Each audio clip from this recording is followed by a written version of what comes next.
Hello friend, good morning সবাইকে। আমার মৌসুমী গোস্বামী চ্যানেলে অনেক অনেক স্বাগত। তো চলো ভিডিওটা স্টার্ট করা যাক। আজকের ভিডিওটা স্টার্ট করছি কলা ফুলের সবজি। তো দেখো আমি চলে এসেছি আমার দেশি জুগাড় কিচেনে। তো চলো দেশি জুগাড় কিচেনে কি হচ্ছে দেখা যাক। দাঁড়াও, ক্যামেরাটা ফ্রন্টে আছে, ব্যাকে করি। হচ্ছে ব্যাক ক্যামেরা। তো এই যে বেটু এইখানে দুষ্টুমি করছে, আর এই যে এইখানে আমাদের উনুন ধরা হয়ে গেছে। আর একটু পর উনুন ধরাটা কমপ্লিট হয়ে যাবে। আর এইখানে এই যে কড়াইয়ে মাটি দেওয়া হয়ে গেছে, কড়াইয়ে তেল দেওয়া হয়ে গেছে। এখানে কলা ফুল কাটা হয়ে গেছে। কলা ফুলগুলো হলুদ জলে ধুয়ে দিলে না এরকম কালো কালো হয় না, হলুদ জলে ধুতে ভুলে গেছি, ওই কারণে এমনি কালো হয়ে গেল। আর এখানে পেঁয়াজ আর আলু কাটা আছে। তো আর আদা রসুনের পেস্টটা এবারে করব। তো চলো ভিডিওটা কন্টিনিউ করা যাক। আমাদের তেল গরম হয়ে গেছে আর আগুনটা বেশ সুন্দরভাবে জ্বলে উঠেছে।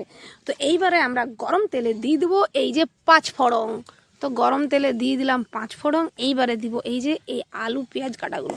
তো প্রথমে দেবো পেঁয়াজ কাটাগুলো, তারপর দেবো আলুগুলো। তো চলো ভিডিওটা কন্টিনিউ থাকো। আজকের হচ্ছে আমার দেশি ভিলেজ ব্লগ কুকিং ভিডিও। তো এই সবজিটা আমার ফ্যামিলিতে সবাই খেতে খুবই পছন্দ করে। এটা নিরামিষভাবেও রান্না হয়, আবার আমিষভাবেও হয়। তো আজকে আমি পেঁয়াজ রসুন দিয়ে করব। আর তোমরা যদি আমি কিভাবে নিরামিষ রান্নাটা করি সেটা যদি তোমরা দেখতে পছন্দ করবে তাহলে আমাকে কমেন্ট করে জানাবে, আমি কিন্তু অবশ্যই সে ভিডিওটা বানাবো। তো চলো আজকে পেঁয়াজ রসুন দিয়ে কলা ফুলের সবজিটা বানিয়ে ফেলি। তো দেখো গরম হয়ে গেছে, পেঁয়াজগুলো আমি এবারে দিয়ে দিই।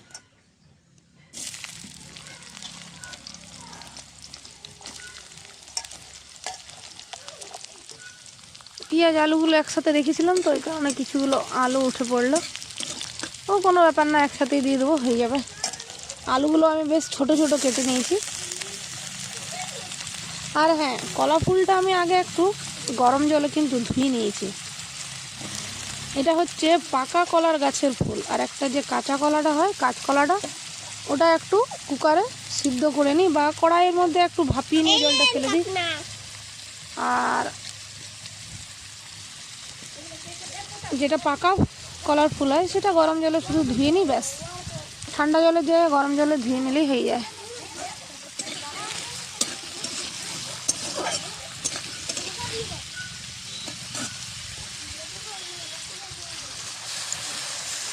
পেঁয়াজ রসুন আদা বাটা পেস্টটা এর মধ্যে ঢেলে দিলাম।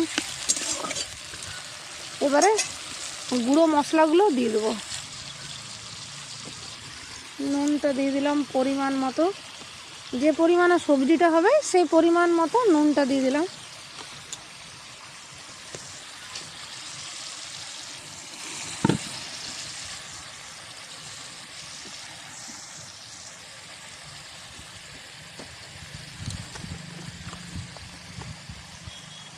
এবারে দিয়ে ফেললাম আমি হলুদ। হলুদের পর জিরা গুঁড়ো, আর এটা হচ্ছে ধনে গুঁড়ো, জিরা আর ধনের পাউডার। আর এরপরে দিব আমি কাশ্মীরি মির্চের লাল পাউডার। এটা শুধুমাত্র কালারের জন্য, ঝাল না। আর আমি মশলার সাথে একটা কাঁচা লঙ্কা বেটে দিয়েছি, কারণ বেশি ঝাল হয়ে গেলে আমার বাচ্চারা খেতে পারবে না। আপনারা যেমন ঝাল করবেন সেই হিসেবে লঙ্কা বা শুকনো লঙ্কা গুঁড়াও দিতে পারেন।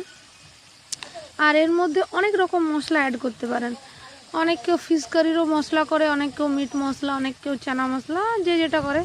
তো আমার বাড়িতে বেশিরভাগ মিট মশলাটা থাকে, চানা মশলাটা। তো আমি দুটোর মধ্যে যে কোনো একটা দিয়ে দিই।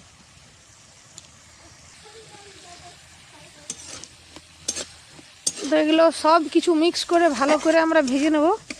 যতক্ষণ না এটা তেলটা ছাড়বে ততক্ষণ আমরা এরকম করে ভাজতে থাকবো। যখন ভালো করে ভাজা হয়ে যাবে তখন অটোমেটিক তেলটা ছেড়ে দেবে, তখনই বুঝবো আমাদের খুব সুন্দরভাবে ভাজাটা হয়ে গেছে। তো দেখো আমার মশলা দিয়ে পেঁয়াজ আলুটা ভালো করে ভাজা হয়ে গেছে।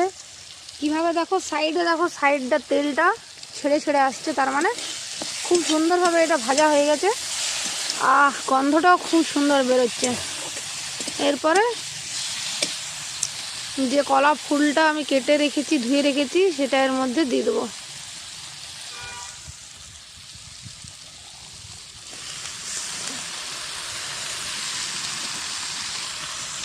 এটা সকালেই কাটা হয়েছে, প্রায় 2 ঘন্টা আগে মনে হয়, কিন্তু 2 ঘন্টাতে কিভাবে কালো কালোটা হয়ে গেল, কারণ ওই যে হলুদ জলটা দিতে ভুলে গেছিলাম।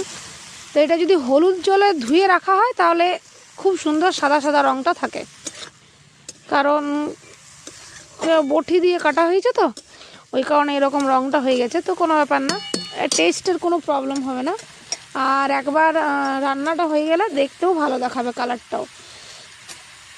কিন্তু হ্যাঁ, হলুদ জলে ধুয়ে দিলে আরও বেশি ভালো হয় আর কি। এবারে আমরা পরিমাণ মতো জল দিয়ে দেবো, ব্যাস। এবারে ভালো করে ফুটবে, আর একটু লাগা লাগা করে নামিয়ে দেবো, ব্যাস। তাহলে আমাদের আজকে এই রেসিপিটা কমপ্লিট হয়ে যাবে।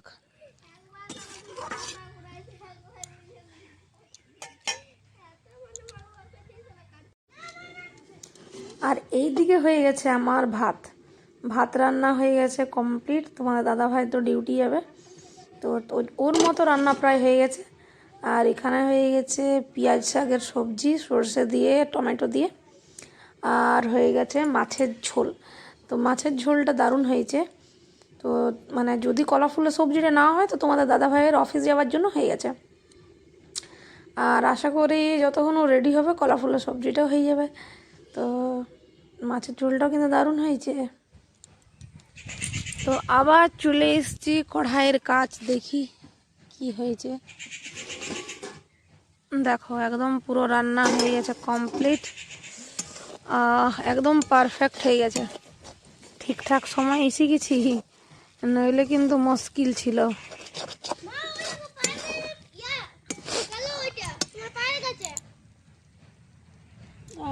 দারুণ দারুণ গন্ধ।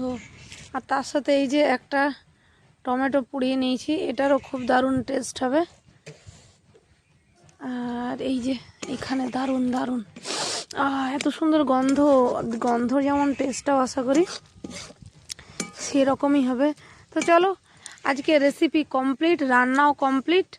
আর এই যে এই টমেটোটা আমি পুড়িয়ে নিয়েছি, এটা আমি ধনেপাতা আর রসুন দিয়ে বেটে চাটনি বানাবো। ওই চাটনিটাও দারুণ দারুণ টেস্ট লাগে। তো আজকের আমার দেশি জুগাড় কিচেনের রান্নার ভিডিওটা কেমন লাগলো জানাতে ভুলো না। চলো, সবাই ভালো থাকো, সুস্থ থাকো, সবাইকে ভালো রাখো, টাটা।